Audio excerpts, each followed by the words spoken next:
friends.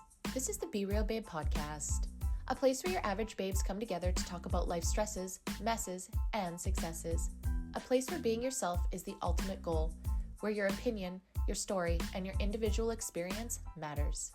Join me, your host B, and my guests for real and raw talks every week, laying it all out there so we can all help each other learn more, grow deeper, and evolve collectively. Now keep in mind, as a disclaimer, no one here is an expert and no one is giving any advice. This is strictly our opinions, thoughts, feelings, and for entertainment purposes only. Now with that being said, it's time. So grab your drink, grab your joint, and let's jump right in. Welcome everyone. Welcome to the Be Real Babe podcast. If this is your first time here, thank you so much for stopping by the show today. I hope that you have a good time. And if you're a returning listener, watcher, supporter, thank you guys so much from the bottom of my heart for coming back time and time again. For those that don't know me, my name is Brandy. I am the host of the show, and today you guys were on episode 214, Being Real About Botox Injury, Part 1 with Amanda.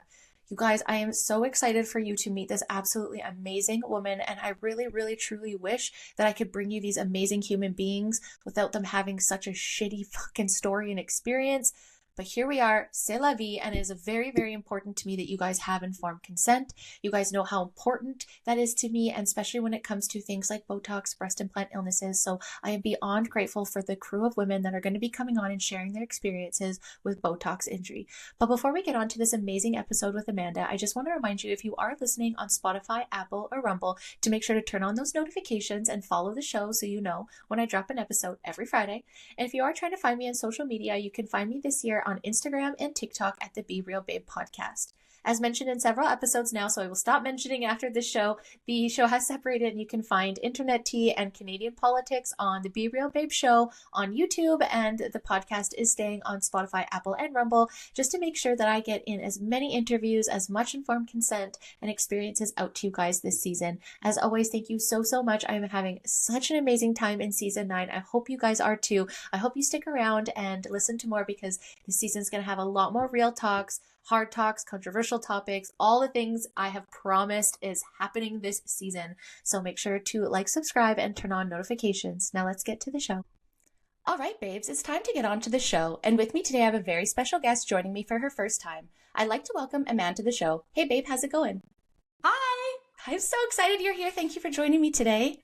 Absolutely. I'm excited to talk. So yes. I was so excited when I got a DM. Like I told you, I was like praying for someone to come on the show and talk to me because as the community knows, Botox informed consent is huge to me. And as much as I absolutely love Gretchen, Never Talks, and Terry Fox, I was really praying. This sounds awful. I don't want that to come. I'm not praying for someone that's injured, but just someone that was in the moment to use their pain as power and share that with everyone. So thank you so much for jumping in my DMs. Just when I asked, I was like, oh, universe is listening, God's listening. Problem.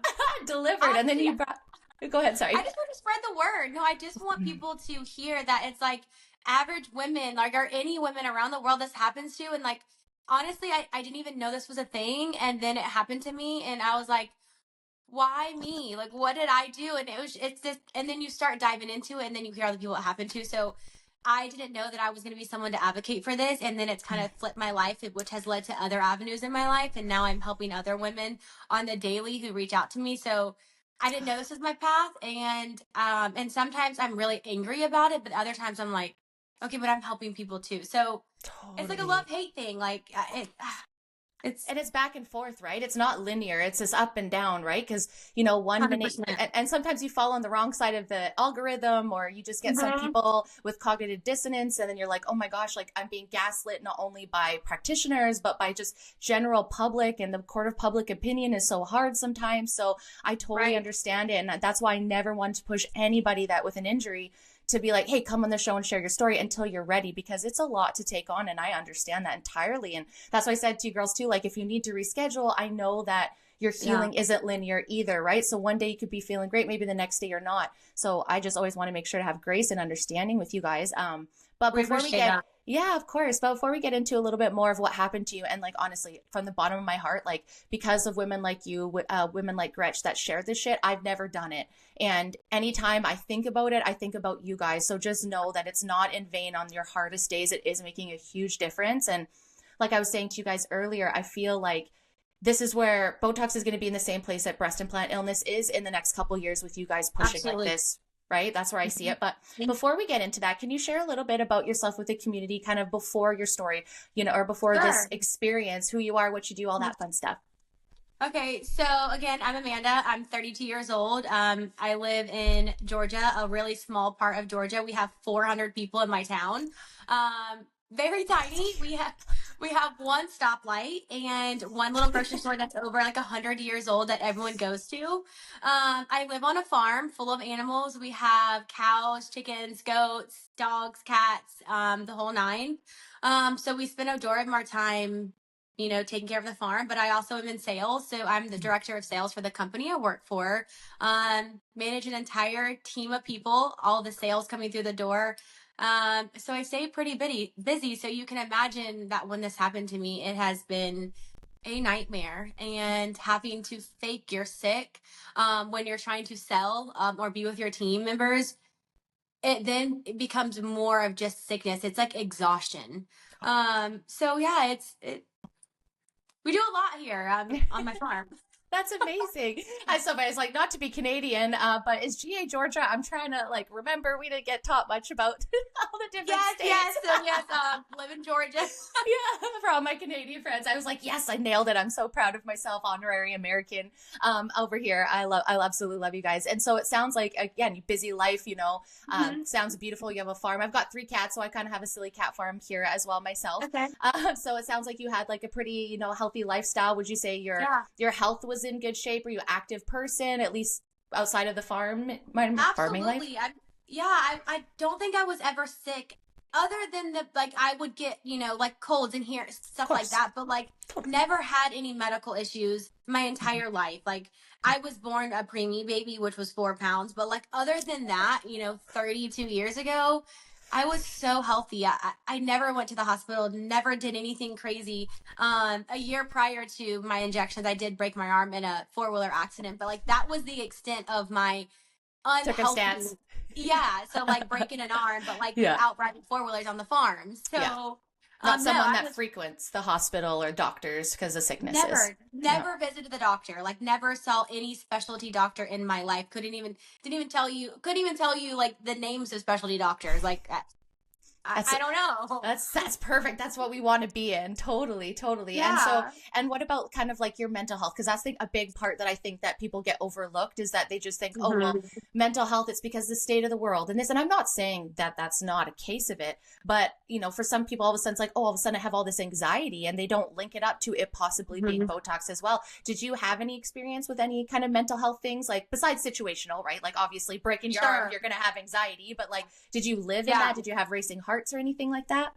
So it's funny that you asked that because I didn't really put two and two together Mm, until I then had the injections, what changed my life, or the mm, botulinum toxins. So I have been getting Botox for probably 10 years. And as a okay. child, no, did not have anxiety, didn't have any type of, racing heart or just any of those things that you're asking anxiety. No. Hmm. I guess I chalked up anxiety to just like work. But now that I look back, I struggled with anxiety, midway through, I would say right after college, but that's right when I started getting Botox. And then I'm reading posts from women that are like, does anybody else have extreme anxiety? Like, I feel like I just got injections and it's like absolutely worse.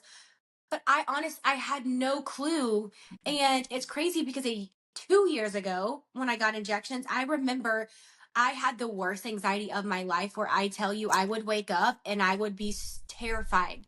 Just scared of life. And I Yeah. started seeing it like my primary and I was like, I need to be on medication for anxiety. And I went through the rabbit hole of like Lexapro and Prozac and all of those. And I was like, I've never had anxiety in my life, Yeah. you know? But now I Just think I stacking think that. things, right? Stacking Yeah. things on top. And it's like, why aren't we ever think of removing things, right? Like I always feel like we go to practitioners, not no shade to them, but sometimes it's like, oh, well, you have this, let's add that. And it's like, okay, go the fuck on. Mhm. What is causing this though? Like, what is Yeah. causing my body to freak out Yes. when I wasn't born and raised in that? Like myself, I had a very like crazy childhood. It was very chaotic, very all over the place. So Absolutely not. I developed some like anxious type behaviors because of that, right? But some people are like, no, none of that. And then, like you said, you chop it up to work. I found like a lot of moms chop everything up to I'm just a mom too, right? So it's like, Yeah. we excuse that. I'm a corporate girly. So I'm like, yeah, man, it's fucking Excel. Excel is what, I've never done Botox, but Absolutely. we always Yeah. excuse it. But then we go to doctors and they're like, oh, we'll just add a prescription. It's like, well, why are you asking me what started the anxiety? So it's like, of course you wouldn't know that because those questions aren't even being asked to you. It's just like you go to a doctor and they're like, oh, you have anxiety. You're like, oh, well, I don't need to question this because I have anxiety and here's a medication, which I just think is such a cop out. I hate it. I think that was the start to my whole botulinum toxins was, those injections, and it started the anxiety in me. And then I started, but I didn't know that those could lead to what happened to me. Like I was getting injections like everybody else was. So I never thought, oh, wait, did my Botox just cause me to be anxious?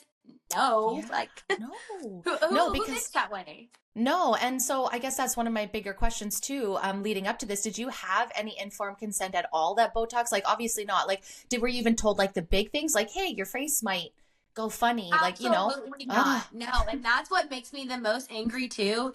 Is when you go into, so you've never gone. So let me walk you through this. Yes, please. When you go into an appointment, they hand you now it's iPads. It used to be paper. I remember that was like my first going to the office. Please sign your initials. Yeah. Now they're all iPads and it's like, please initial on these 6 lines, however many is. And it's like, I never in my life read them. Okay. Never. I just figured you're at the doctor. So it's like consent. Okay. Sign my name. But now going back to read them, it's like you're signing saying that this can happen. You can have severe, brain issues. You can have this, it can travel. All of these things that can affect the human body is in the paperwork that you initial and then you sign for them to inject into your face. No one ever stopped me and said, hey, let's run through these. Are you aware that if I inject this, X, Y, and Z can happen? Are you okay with that?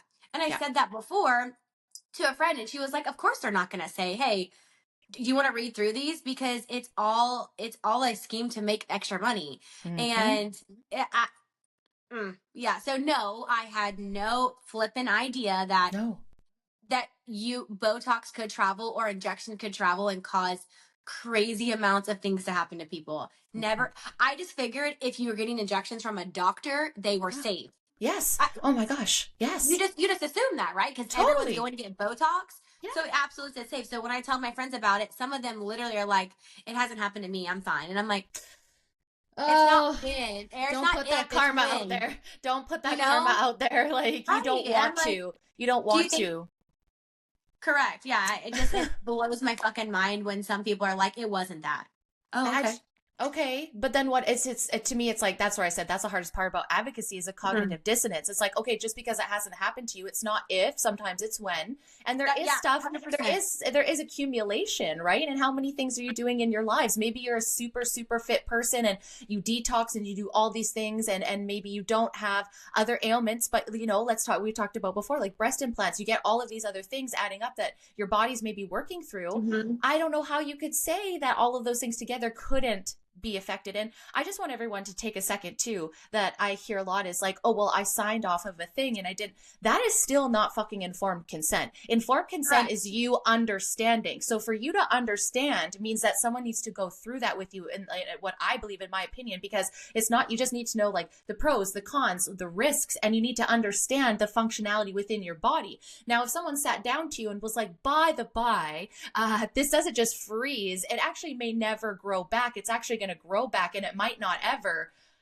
That might make people change their mind instead of just being like, oh, it's just frozen. It's just like when they tell you, oh, breast implants, you can run over your breast implants. They're so strong. And you're like, okay, but what in real life? When am I going to lie under a car and you're going to run over my tits? Like, that's a real weird way to like talk about something being safe for you. I'm like, talk about the plastic in my body. How about talk about those toxins in my body, not just like, oh, it's such a small amount. To who?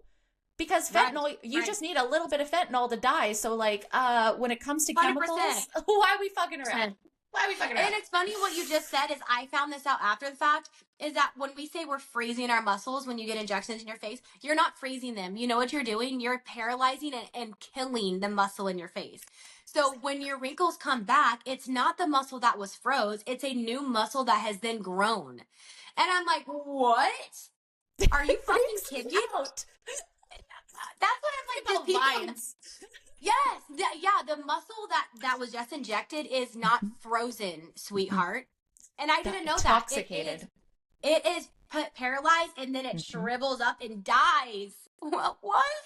Why are we doing this? Why are we doing Exactly. this? And I get it. Yeah. I get it. Like, I totally get it. I don't want anybody to ever think that I wouldn't. I'm just a freak out when it comes to like medical stuff and surgeries. So it's like, that's why I never got tits, because I was like, I don't know, like the thought of going under and doing surgery. And then Which I got I'm getting mine out in I'm a couple months. Oh my gosh, that is so exciting. We'll have to talk to you about that too, because that's my biggest advocacy for sure. And it's beautiful to see everyone seeing that, you know, like I would be on that table if I had the money. And if I wasn't afraid of needles, right? I know I'm full of tattoos. We know this is like totally different, but like injection needles freak me out. So I feel very blessed. And then I found the BII rabbit hole, and that just kind of kicked me down everything. And then I found Gretchen, and I was like, holy shit. And even down to makeup now, I don't wear very much, just because I also want to counterbalance, like, you know, I'm an elder millennial, but we definitely had a lot of like Calgon spray and a lot of glitter and smells. And I just kind of want to give my body a little bit of break from the toxicity of being a millennial teen. So I always just often wonder, like, you know, maybe everybody's okay now, and I'm not trying to scare everyone, but when is your toxic low going to say this is enough? Right. And I feel like that maybe is what's happened to people when they react. It's just like, okay, your body's like, I'm done. Right. You said 10 years. You've been doing it for 10 years. Yeah. But actually, I want to tell you something, because this blew my mind. I'm a year and a half out from injections, and the surgery center that I'm going to have my breast implants removed from, I was talking to the nurse there, who then runs, you know, she comes into the room and she kind of helps you go through the whole process. And I was telling her my story, because I was like, you're going to think I'm crazy, but like, I'm here because X, Y, and Z. I got, you know, injections, and it flipped my life upside down, blah, blah, blah. I said, honestly, I'm still struggling with this day to figure out how it happened. And she looked at me and she goes, I can tell you why it's happening. And I was like, the fuck? What? Are you real? Yeah. And I was like, she's the first doctor or nurse or whatever medical field that has been like, I can tell you. And I said, can you share with me, please? Because I'm pissed off. I want to understand, like, why does it happen to me and not so many other people? And she said, because what happens, Botox comes in a vial, right? Yeah. And you have the Botox in the vial that when you take it out, you have to then, what's the word I'm looking for? Dilute it. So I don't remember what she called it, but there's a certain dilution amount to the Botox. You never just straight inject Botox. Again, didn't know that. I'm not someone injecting it, so why would I know that?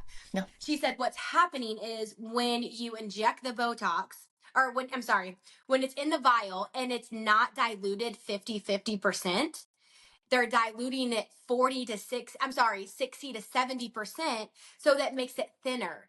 So, you know, since you've never gotten it, when you get Botox, you have to get 40 to 50 units, and they prick you a bunch of times in one spot, because it's almost like a Jello. Okay. So it doesn't move. That's why they say Botox can't travel, because it's such a substance that it's not a liquidized form. You following me? Yeah. Yeah. So when these nurses are not diluting it properly, what you're doing is you're paying for 40 units, but you're getting less Botox. So it becomes thinner, and that's what causes it to travel, is because it's thinned out by the poor dilution. I was like, are you fucking with me right now? Like, and this is where it's like, and I even shared something the other day where some guy was getting like rip-off Botox from China, but he was a professional doctor. And it's like, and I literally, this is what I like to do, because I've been fighting this for a while. So there's a doctor, and they're being like, yeah, see, you have to go see a professional that gets the right things. And underneath I put, but doesn't regular Botox have a black box warning, doctor? ?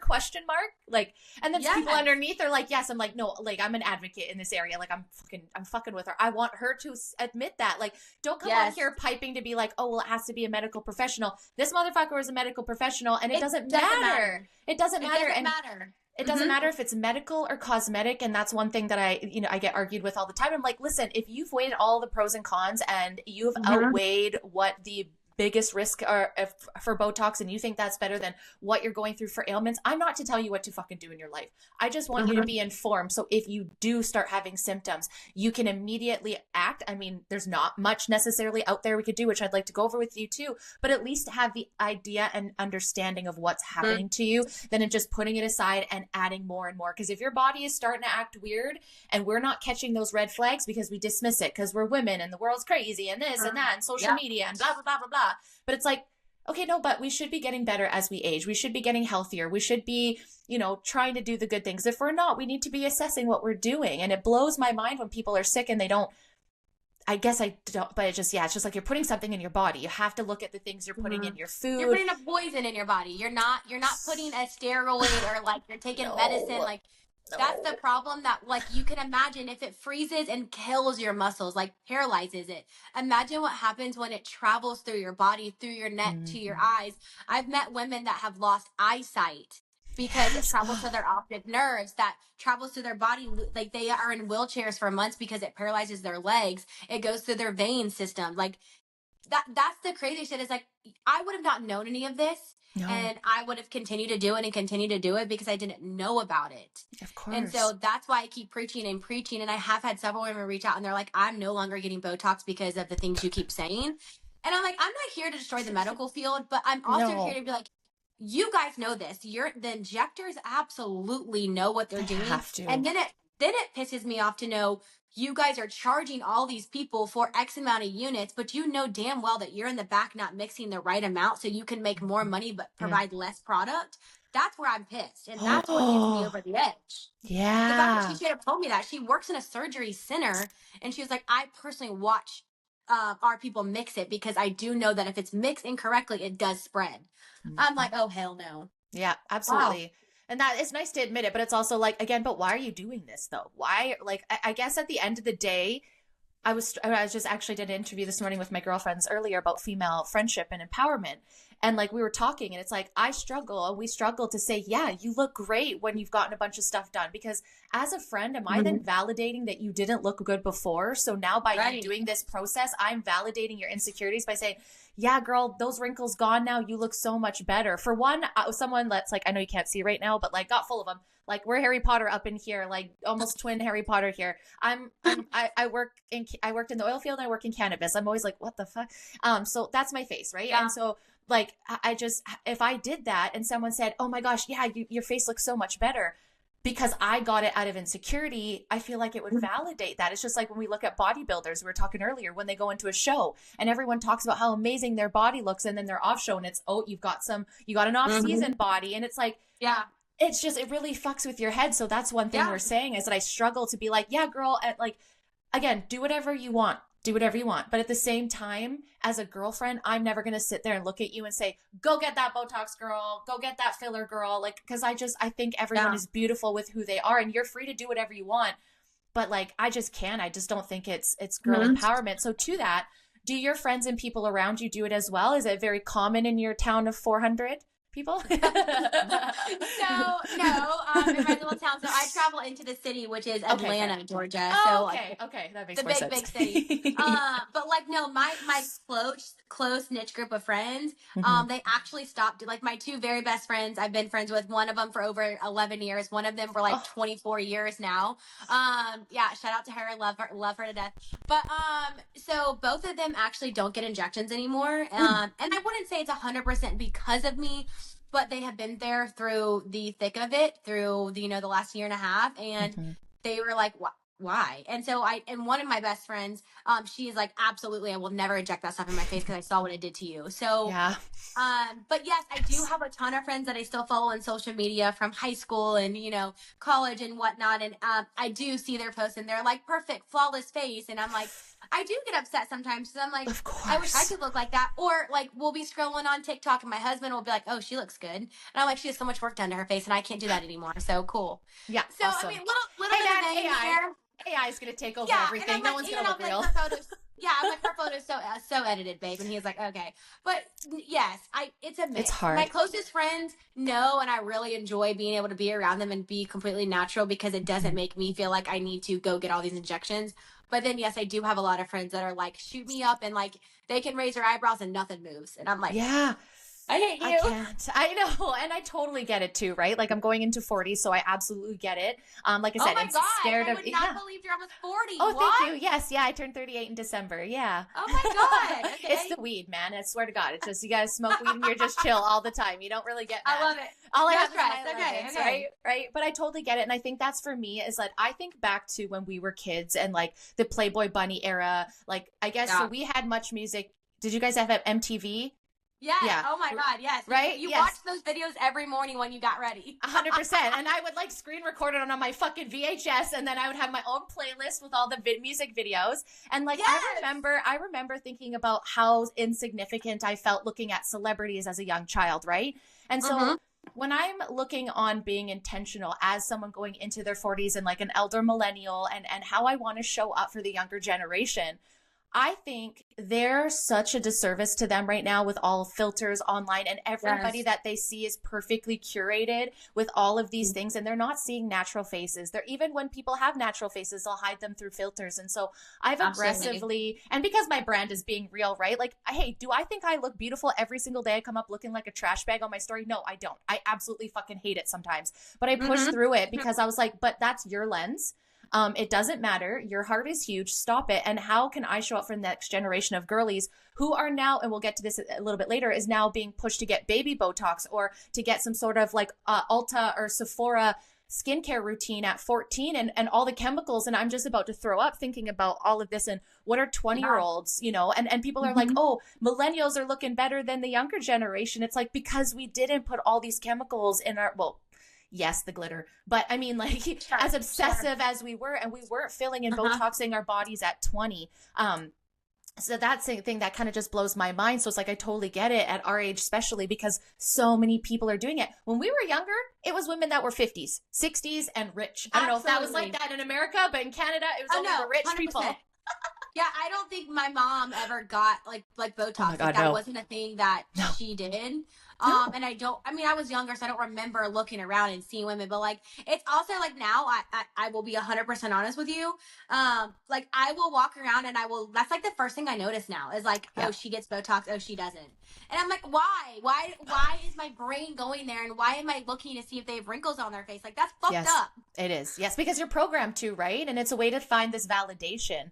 I think I shared that book to you by Dr. Savage Brown. And in that book, and we talked about it, is she talks about how a lot of the stuff is that you want to fit in, right? Like, and this is tribal, back to the, like, if you didn't fit in, you were kicked out, and then you probably died because you couldn't take care of yourself. Well, fast forward to 2025, we can all, for the most part, take care of ourselves. We don't even have to leave the house to get food and all that kind of stuff. So it's not so much like fitting in for survival. It's now for like the social acceptance, right? And we see this where people like change their ideology and who they are based on what's popular. And I think that's just the beauty industry, which I find so ironic. And I said it in this last episode, people bitch about the patriarchy, but they're funding it. It's like, hey, well, you say you don't like it. You don't like these services in these industries, but you keep getting them and you keep putting your money into them. So they're going to keep going. It's a business. It's a very smart business. Right. Tell you you're worth nothing, but this was what makes you worthy. Buy this.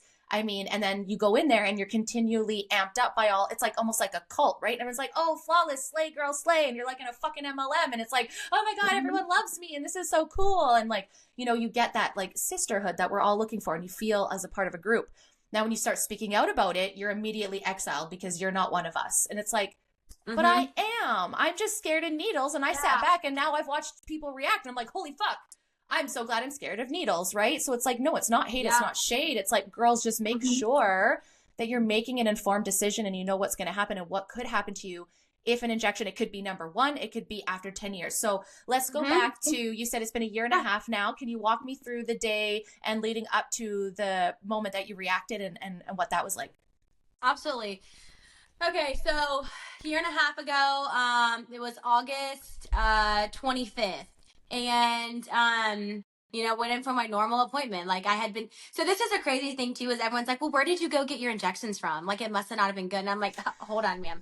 I was driving an hour and a half into the city to one of the most renowned surgery centers. Like, I'm telling you, people fly in from all over to have medical procedures, all of them done at this office. They're super expensive. And I was like, I'll pay the extra couple dollars. Botox at the time was ranging anywhere from $8 to like $14, $15. I was paying that $14, $15 a Botox, like a unit. And because I was like, I'm going to the best of the best. Like, I'll be fine. Of course. Yeah. So first of all, don't even ask me where the fuck was I going, because I absolutely was doing my little bit of knowledge and research and going to a really good center. Like, I wasn't going down to the market in my little town and getting shot someone's house. They're doing it. People are doing it in houses now. I'm like, I'm going to fucking throw up. Oh my God. Yeah. gut health and Botox parties. I'm like, please tell me how that okay, so you're fixing your gut health after you destroy it with the Botox. Is that anyways, whatever. That's a beef for another day.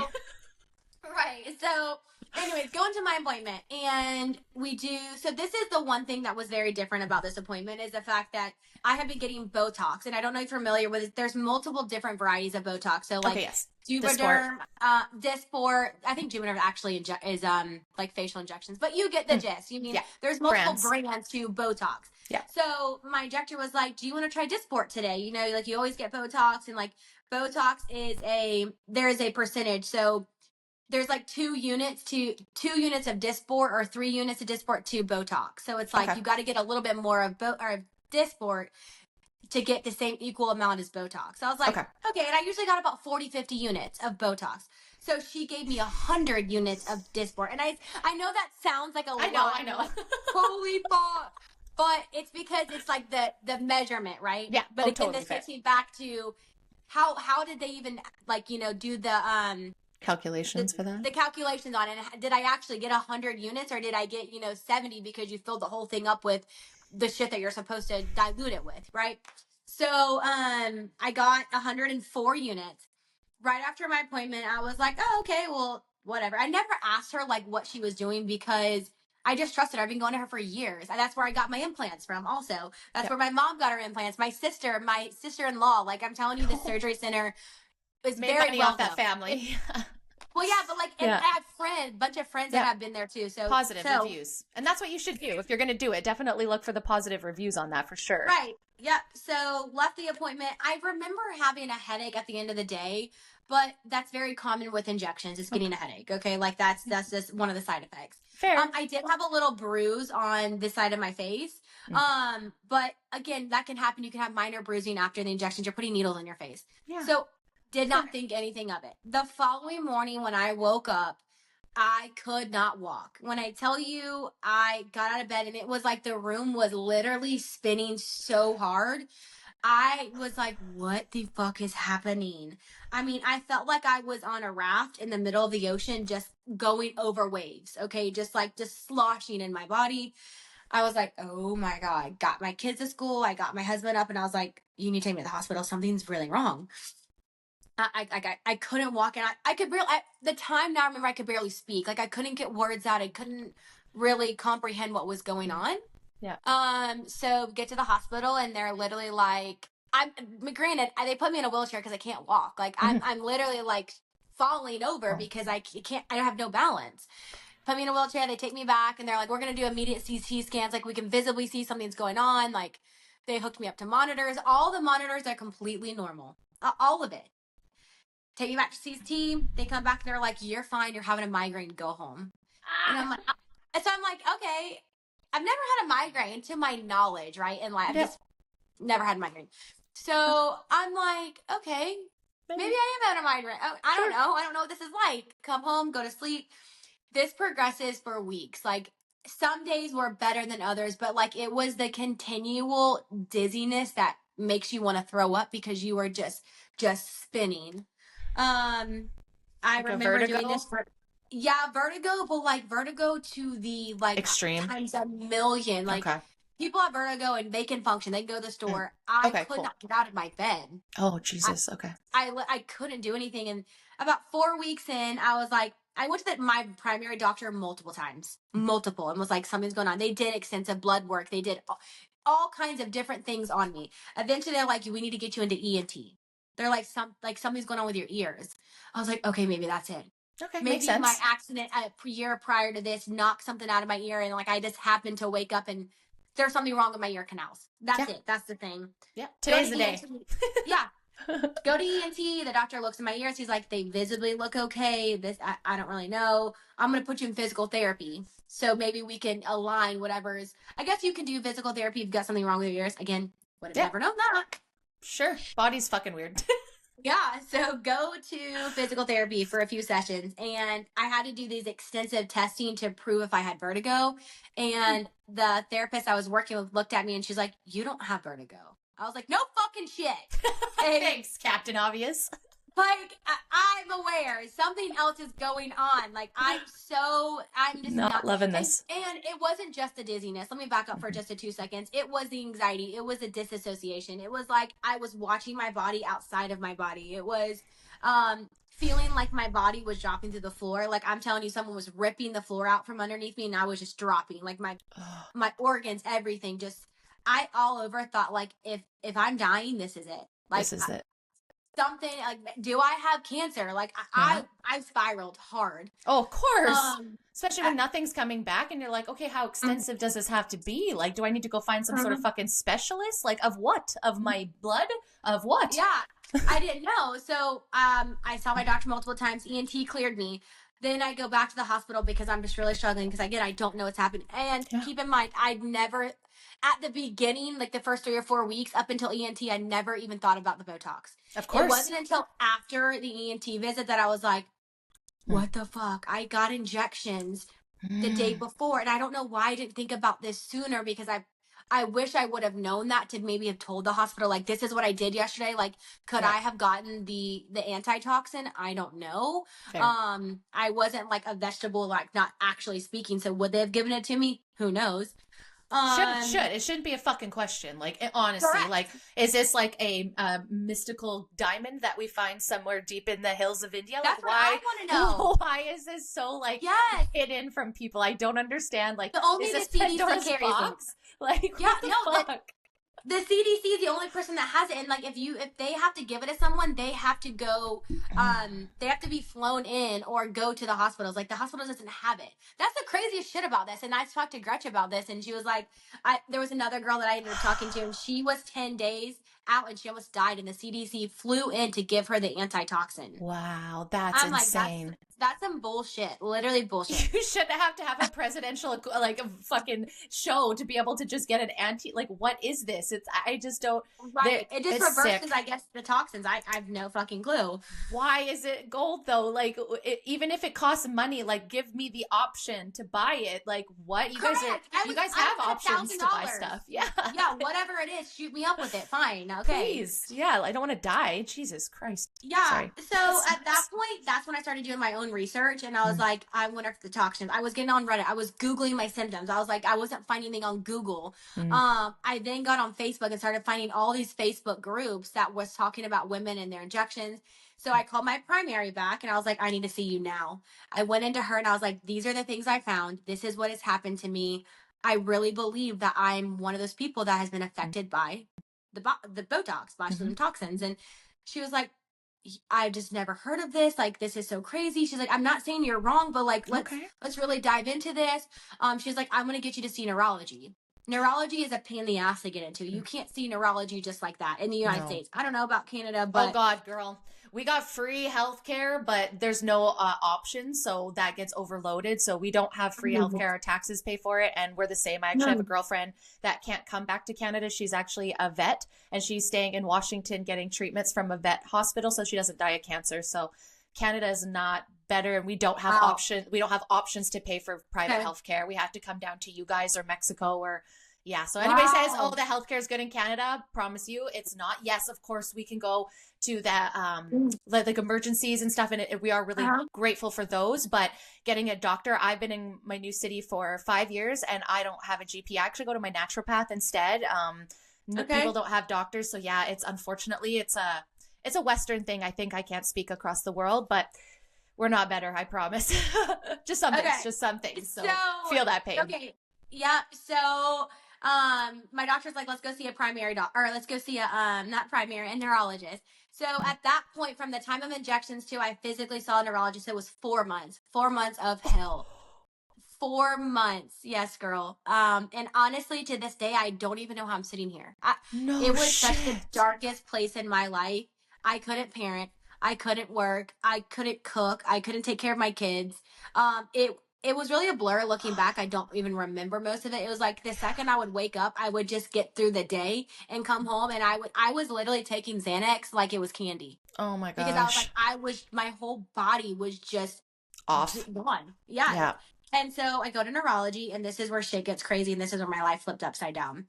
Um, it makes me emotional because it's like I'm Fair. permanently damaged. So sorry. So it's okay.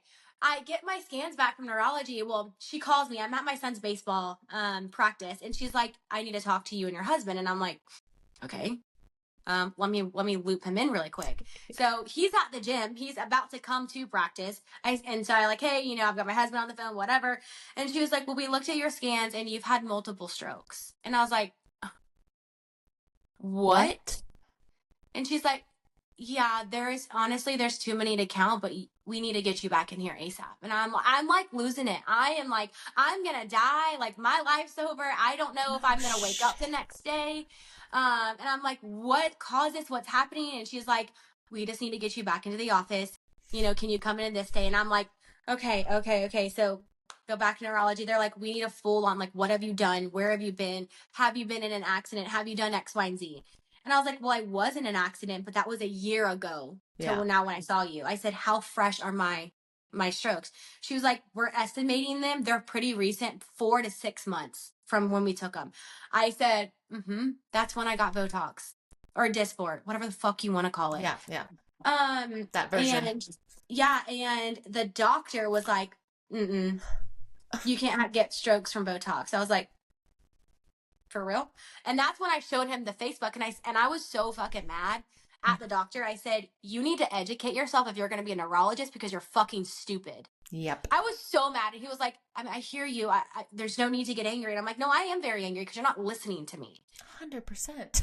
So at that point, he's like, we're going to run all these scans on you. Like, there's something else causing the strokes. So there was multiple visits of MRIs. I couldn't tell you the amount of scans I had to do. They checked my neck to make sure my arteries weren't clogging to form the blood clots that go to the brain.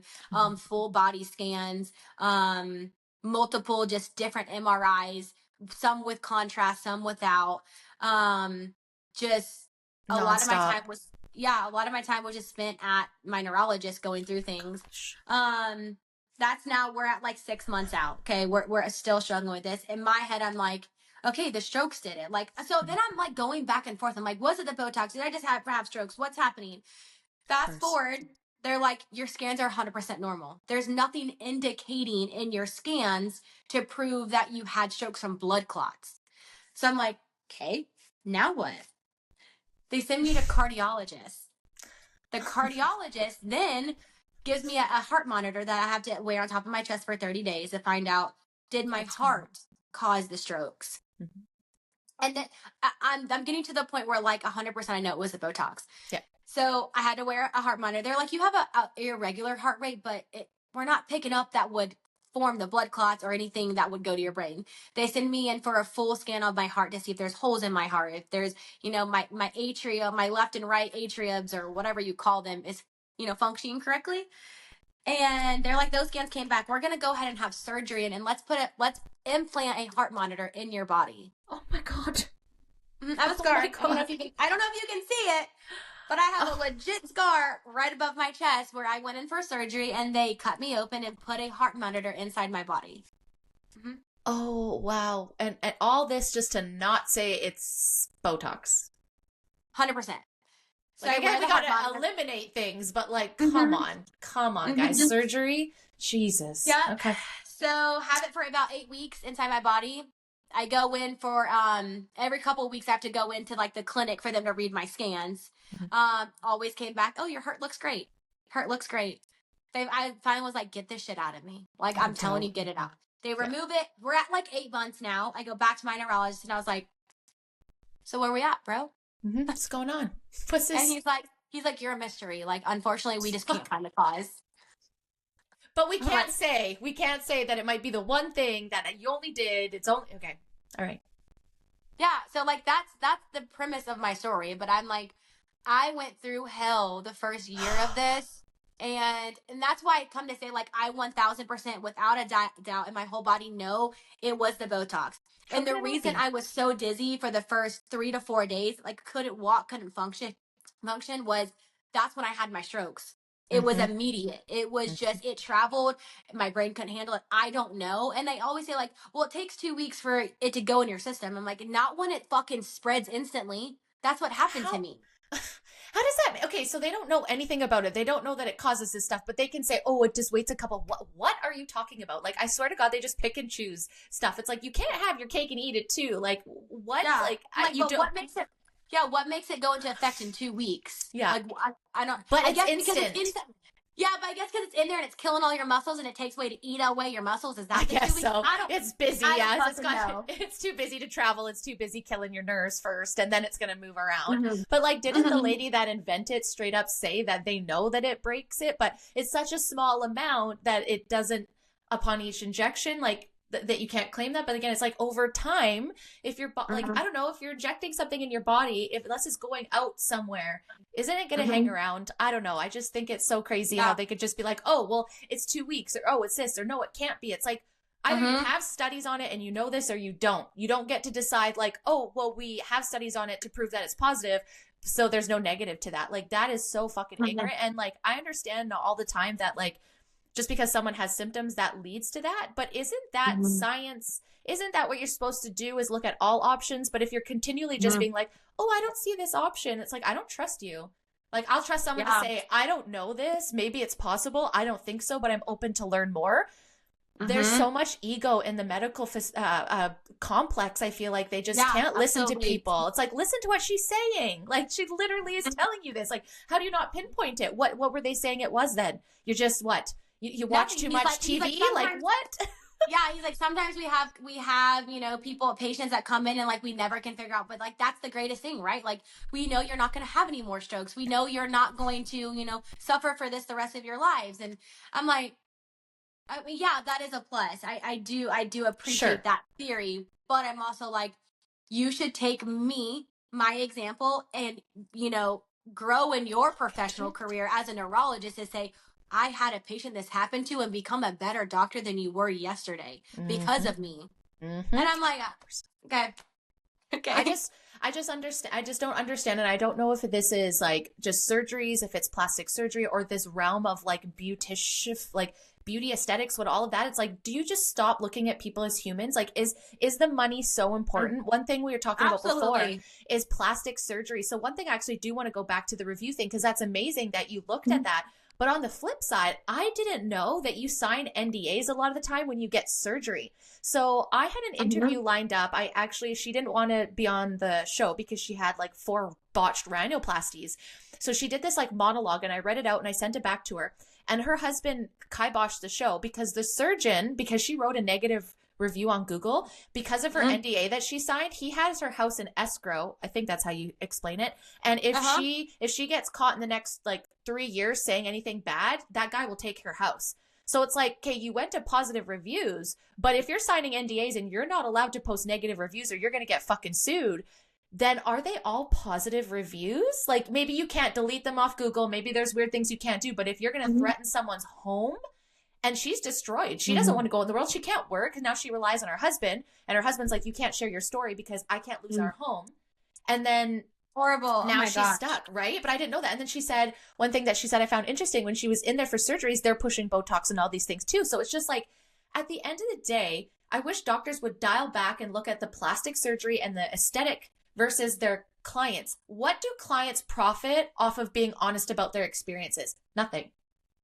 But these people that don't want to talk about it, don't share it, don't invest in any sort of education or research about it, they're then there's just automatically right. Like, I don't understand that. I don't know if it's like, just, is it, I guess it all money. It all comes down to money, because I guess there's no benefit to sit there and go, hey, just so you know, because then people would sit there and go, okay, if you're what person being like me, being like, I wasn't sure about this, but I feel like I have to. And someone said, oh, by the way, your muscle not being able to grow back, you might have to get like a lift or plastic surgery if, it's not like, what is that going to look in 20, 30 years, and 100%. It stops working after, and like how you said earlier, baby Botox. Yes, it's not meant. It's not meant to be used for 20, 30, 40 years.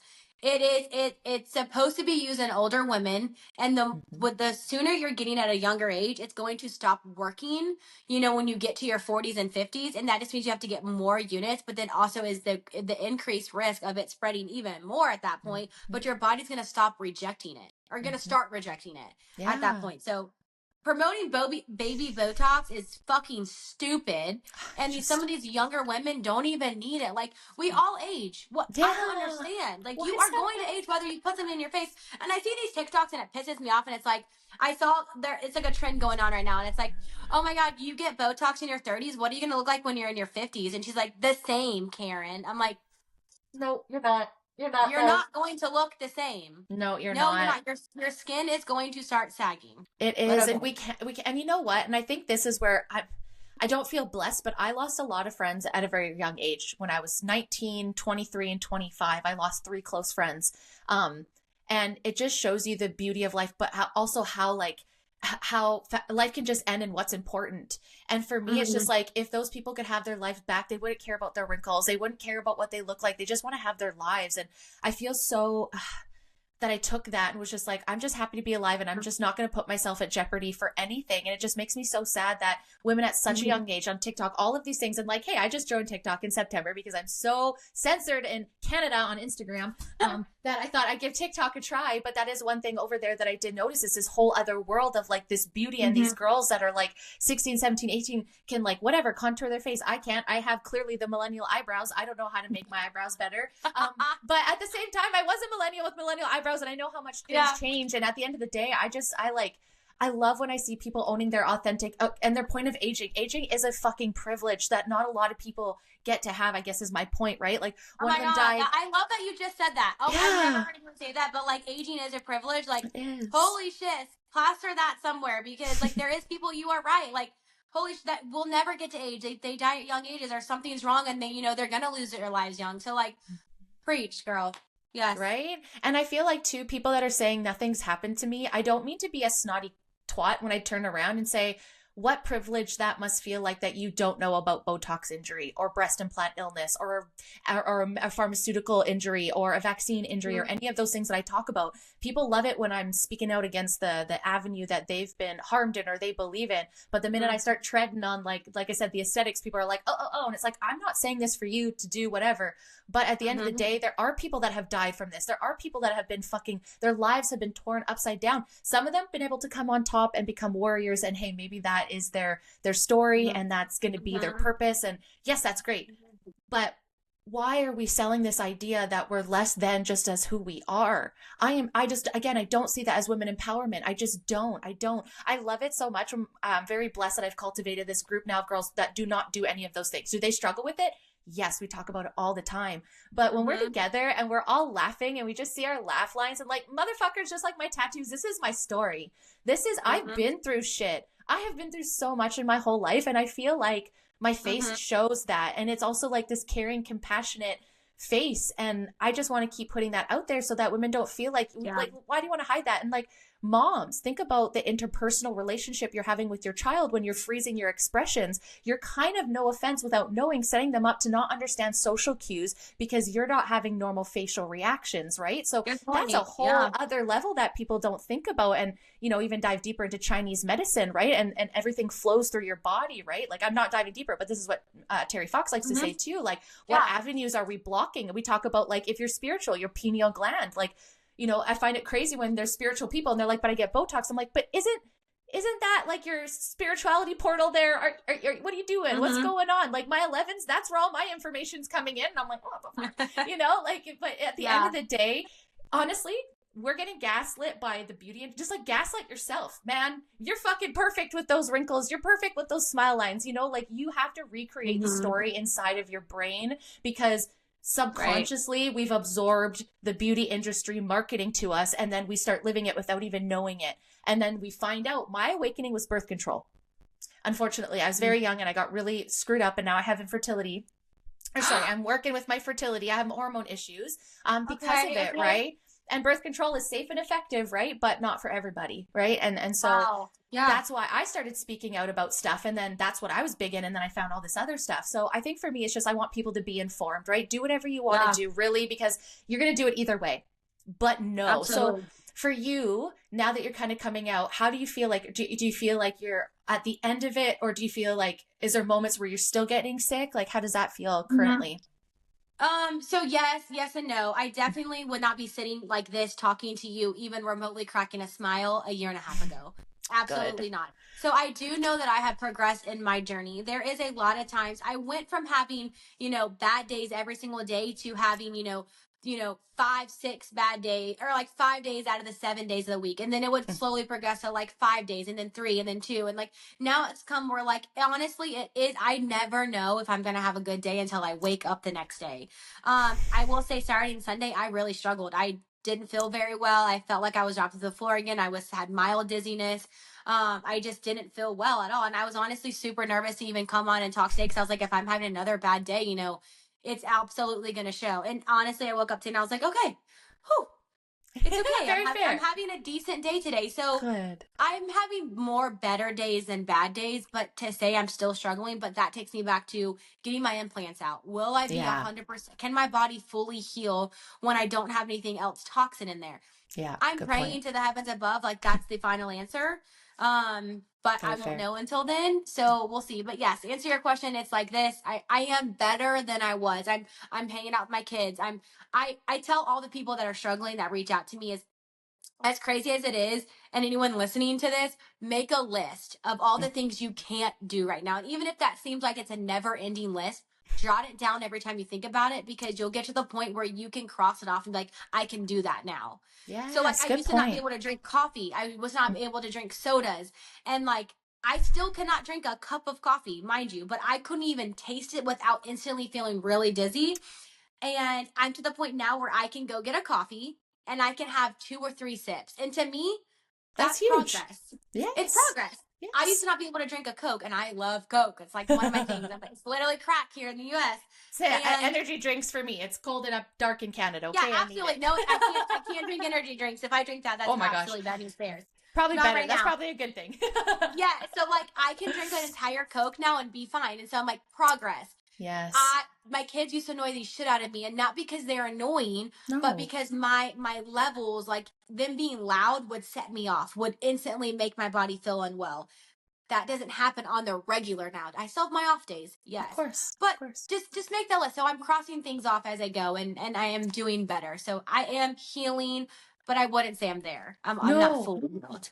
No, very much. Enough to at least start empowering others, right? So that's what I always Correct. find. Like, I absolutely hate that I've met you guys for this circumstance. Like, I truly do. I wish Mhm. that we were meeting because we all won a trip to, I don't know, Greece and we're on this amazing female empowerment trip or something. I really wish Sure. that is where we all met, but Mhm. at least you're in a space where you feel like you can talk about it. And I think that is like the pivotal part where you start changing your journey and you take back your Mhm. story of being like, yes, this happened to me and I'm going to work to share this. And, there's Mhm. lots of people that are going to get upset about it because they don't want to maybe admit that, right? Like even if Yeah. you have an injury, you still then have to work with the mental aspect of, but you still wanted that and there's still a reason why you were going to get that. It wasn't just because you decided, oh, do this for fun. Something inside made you go to do that. When you get injured, yes, of course you're never going to go back to that because of that, but you still have to work on the patterns, right? So people think, Right. like you just get your boobs out that, okay, all of a sudden now, well, no, you wanted them for a reason. You felt them for a reason. And there's still some healing Mhm. internally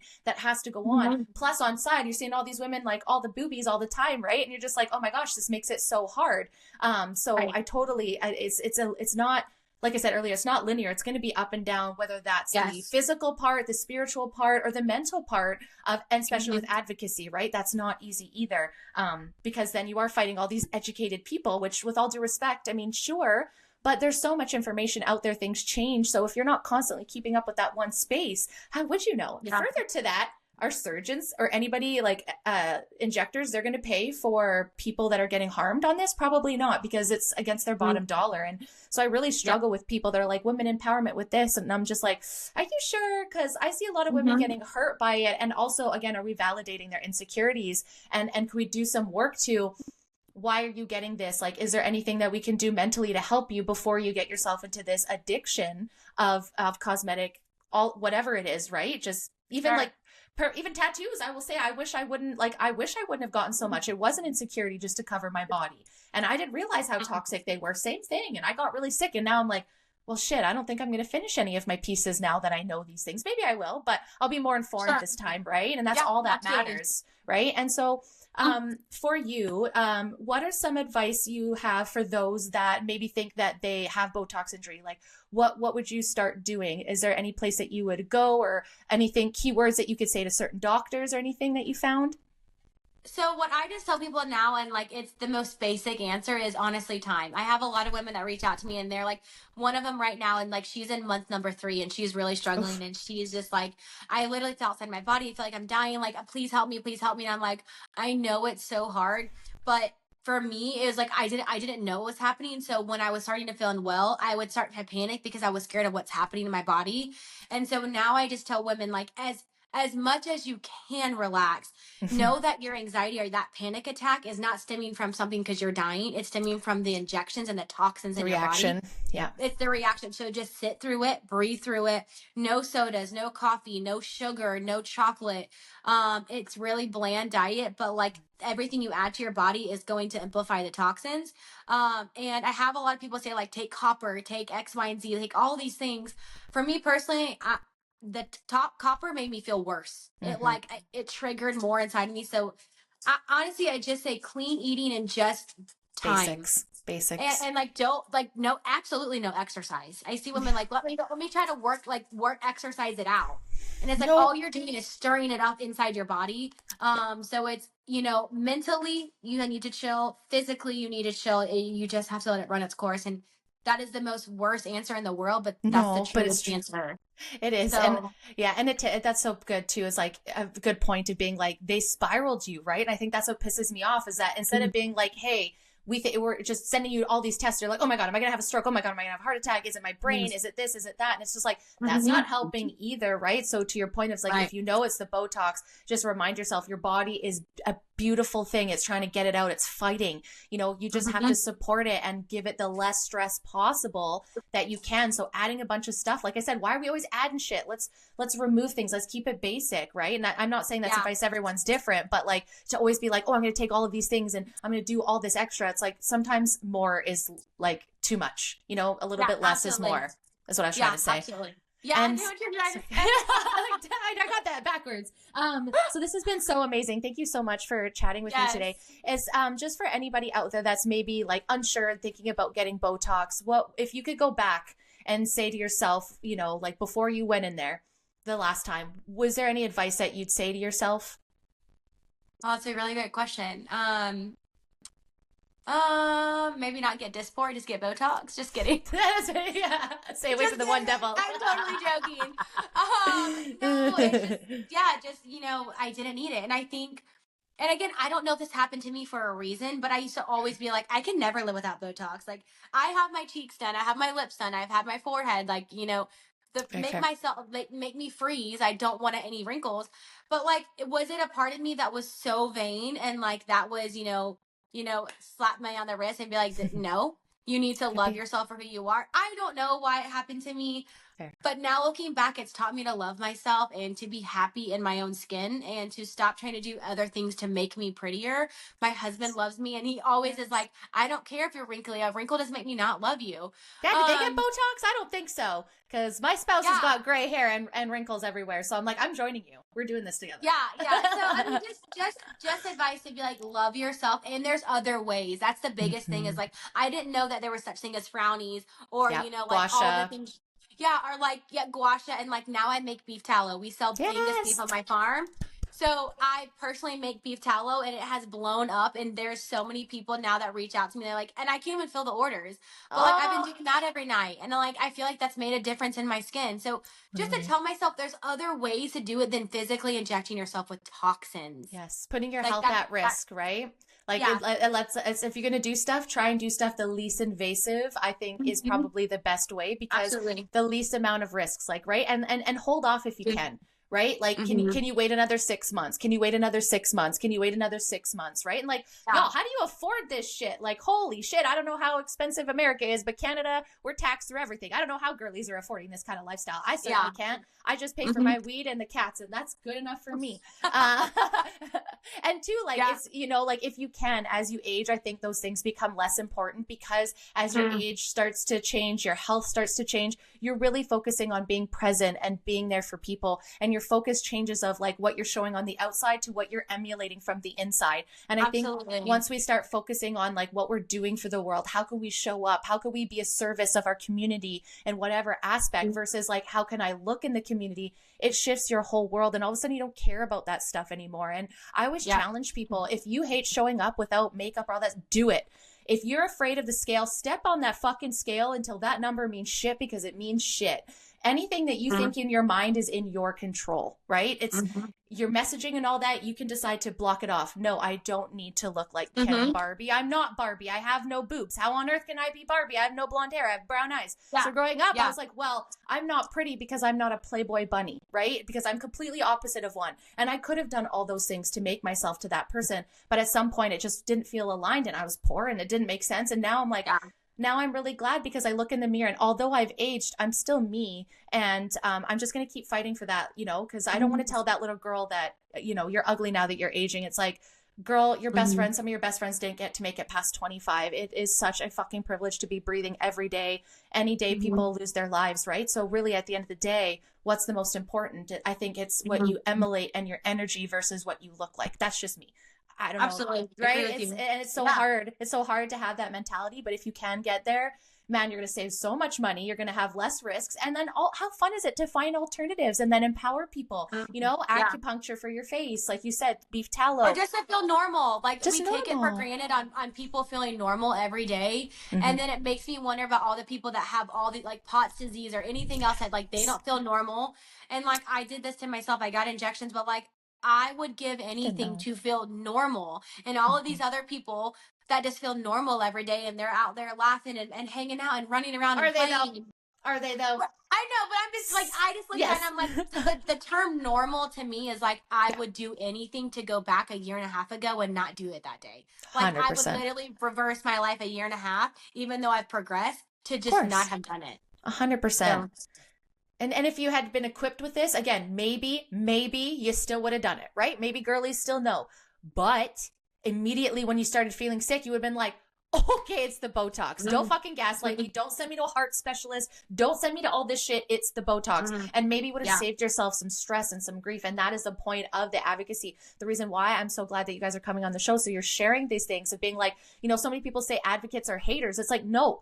We're people that have been injured from we're the same people, but I got hurt. And I am the same person. I just met people and interviewed people that got hurt and was like, well, fuck, I'm going to stand behind them because I believe everything that you guys are saying. It's to me, it's a no fucking brainer, but you know, I digress. Some people don't have conversations in their head and that freaks me out because I have a million at one time, but this is such an amazing conversation. Thank you so much, Amanda. Is there anything else that you want to add about your story? Or I feel like this won't be the last time. I really would like to have a follow-up with you guys maybe, you know, in like 6 months to see where you guys are and all that kind of stuff. But absolutely. When I get my breast implants out, I would love to chat more and just kind of show where I am. And like, because there is a lot of women struggling because they're going through the poison and they're like, do I need my implants out? So like, I would love to tell my story, whether that makes me better, worse, the same.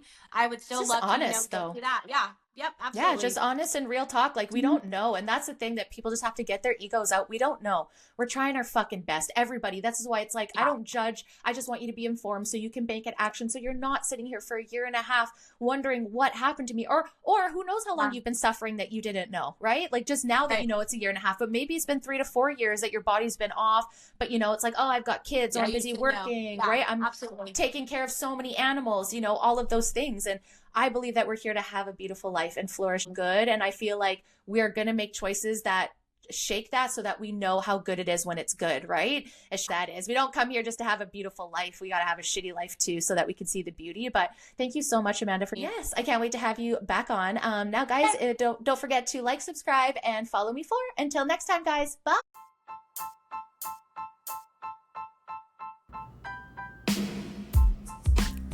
Thank you guys so much for listening. I truly appreciate the support.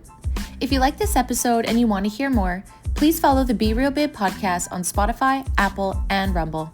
You can also find me at the Be Real Babe podcast on TikTok and Instagram. Until next time, guys. Bye.